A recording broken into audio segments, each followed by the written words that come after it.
Yo, yo, yo, welcome back to another episode of Monday with Molly. Remote edition. As per usual, YouTube, like, share, subscribe if these videos are helping you and the people you care about. That is the whole purpose in the first place.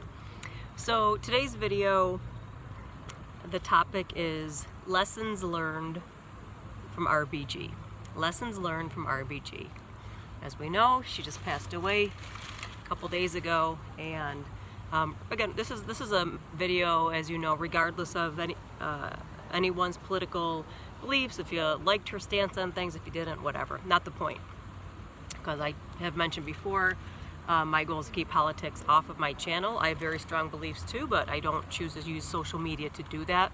I have other ways to have my beliefs known and heard. So, having said that, lesson one is her work ethic.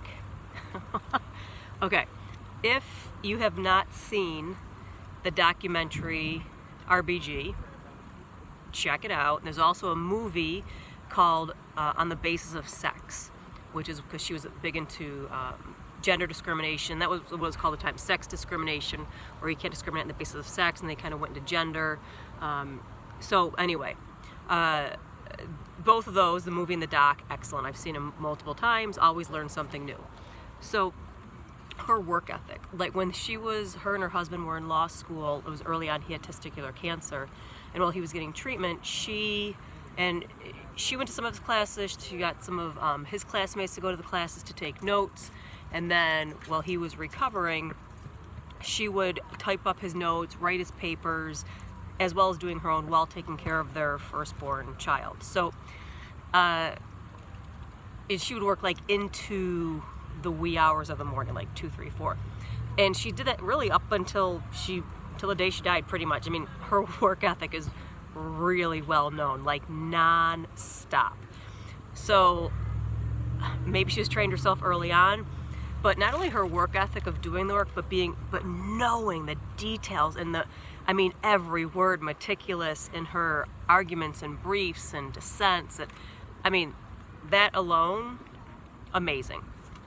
So, hard work. Second thing is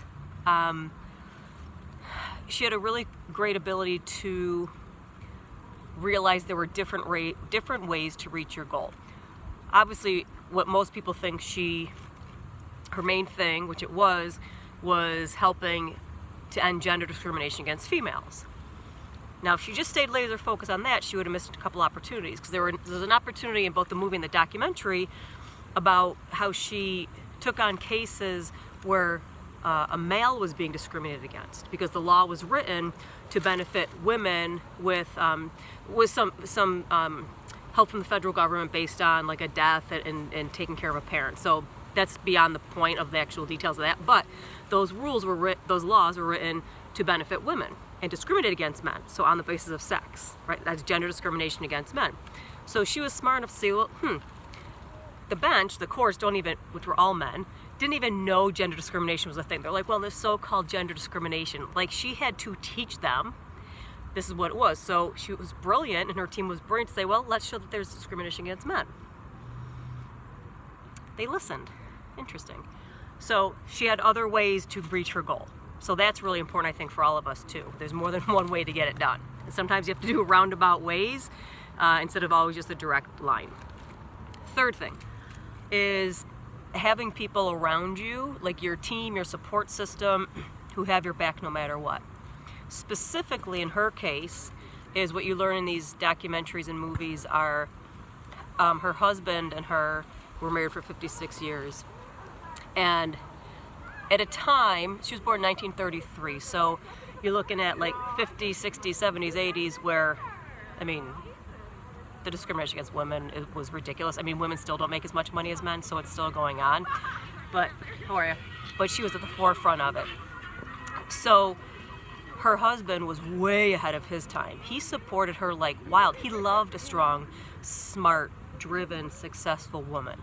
So, and that was just unheard of at the time. It was like just, cook and clean, which again, if that's your choice, cool. If that was what you wanted back then, fine. But she didn't, and he got it. Like, he was probably believed in her more than she believed in herself sometimes, especially in the early days.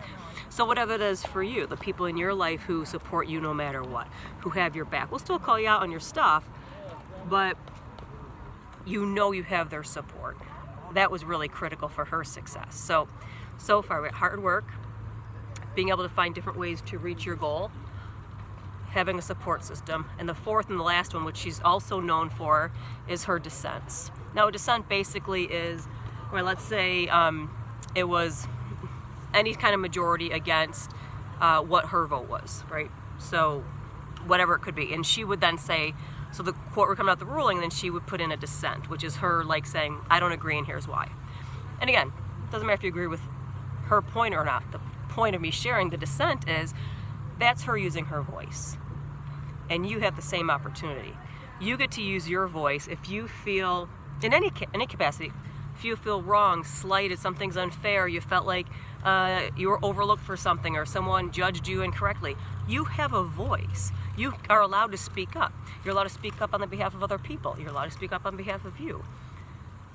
You're allowed to use your voice in whatever way is appropriate, not hate speech, obviously, but appropriate to serve you, to serve others.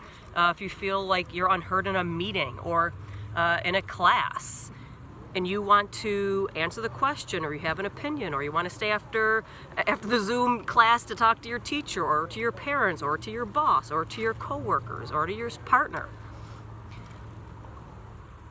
you have the right to speak up just as she did. It's not going to be an official transcript on a federal record as a dissent, but it is your voice, and your voice matters. So those are 4 of the many lessons learned from RBG. Hard work, finding different ways to reach your goals, having a strong support system, and using your voice. I hope that helps you. We can learn lessons from many people, whether we like them or not. And I know it's not always easy to learn from people you don't like. I certainly struggle with that myself. But there are people that I really do look up to, and I do take those lessons to heart, certainly more powerfully. All right, that's what I have for you today. I'm going to go enjoy the rest of this nice sunny evening, and I will see you at the end of the week for the next Flip Your 20 Friday. So take care of yourself, take care of each other. Peace.